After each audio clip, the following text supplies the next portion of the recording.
Well, let's get the thoughts now from the chairman of the National Jewish Assembly, Gary Mond. Gary Mond, thank you very much for joining me. Thank you for having me. So what are your thoughts? Where do we go with this? I want to begin by congratulating Trevor Assison on an excellent report. Do you realise there's something 9 million words of BBC writing has been analysed here, BBC reporting?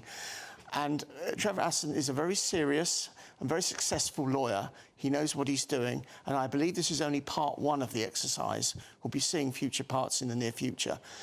What is happening is you've got your major media station, one of the world's leading media stations, essentially exhibiting unacceptable bias, and that needs to be dealt with.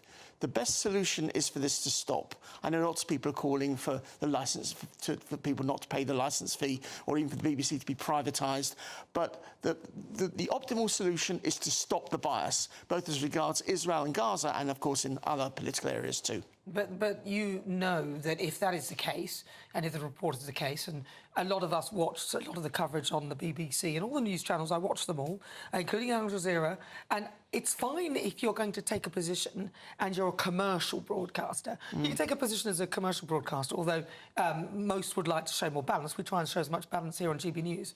But it's up to the viewer whether they pay or they watch or the sponsors to pay for the channel. So that part of the equation, which is, I think, the issue here, is why people are up in arms about the BBC. Exactly. Because on some subjects it feels they've taken a point of view or a narrative, and then it feels like indoctrination. Yes, propaganda. I think that's right. Older viewers might remember that former Prime Minister John Major in the 1990s was under pressure to privatise the BBC. The world would be a different place now if he'd succeeded.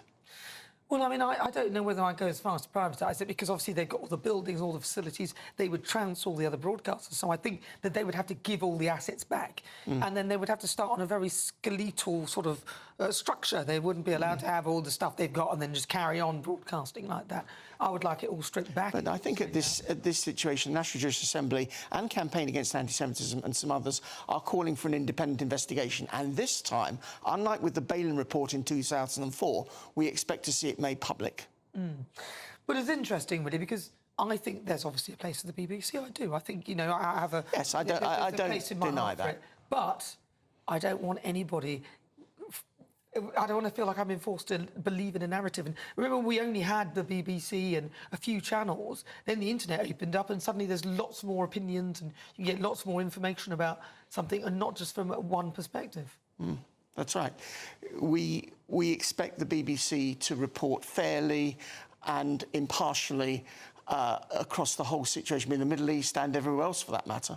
And of course, that is I think the key is there, that it being impartial and in it being not taking a position. And I suppose with the stance it felt like it took with Israel, it did feel, even me watching it, even if I wasn't to read any of this, it did feel that everybody seemed to be... Well, the seminal moment was when the BBC accused Israel of bombing that school in Gaza, and it turned out a short while later that it was actually rockets that came from Hamas that destroyed the school. That was a seminal moment. There have been many other cases of bias. I mean, constantly accusing Israel of genocide, which is patently false. Helped to foment in people's minds that the BBC is biased. The Jewish community, in particular, believe that the BBC is biased. Well, you know, I don't think they're alone in this particular narrative with regard to the Israeli-Hamas conflict. Well, so obviously no one wants to see mass death on any side. No. I think a lot of the narrative feels like almost as though people are able to excuse October the 7th and only focus on what's happening. Well, we do see it from some of the other major newspapers. Yeah. We see it from certain other TV channels. And GB News is scrupulously fair, I'm pleased to say. Well, as ever, and we always want the other side of it. Yes, you do, and that's right, and so you should. But, of course, the other side of it is that people are dying in this conflict, and I think that's what... But what we need, the message to get across with people dying is it is entirely Hamas's fault. Hamas started this war. Hamas murdered 1,200 people on the 7th of October last year. And the war can end in 5 minutes if Hamas surrenders and releases the hostages. Well, I mean, you've even got members of different parties, and in particular the Labour Party, you know, David Lammy, coming out and talking about, sorry, I can't help it, Gary, but you are sinking in that chair. Yes, the chair, something wrong with the chair here. Not sure what's happening. Briefly, though, briefly, your views on David Lammy and the suspension of licences to Israel, which you would think, seeing as we supply people like Qatar, who are harbouring Hamas, billions of pounds worth of equipment and arms, you'd think that actually perhaps they should... What we see is rank hypocrisy here, absolute rank hypocrisy. And also British financing of Turkey in the massacre of the Kurds is another example. There's a lot of opposition to what David Lammy has done, certainly in the Jewish community, and we're hoping it will be reversed at some point. Yeah, it doesn't send a great message at all. Well, listen, I'll leave you in your sinking chair, Gary Mond. Thank you very much. Thank you. Thank you for having me. That's all right. Such a pleasure. That is Gary Mond. He's the chairman of the National Jewish Assembly. I'm Nana Akua. Welcome. 19 minutes after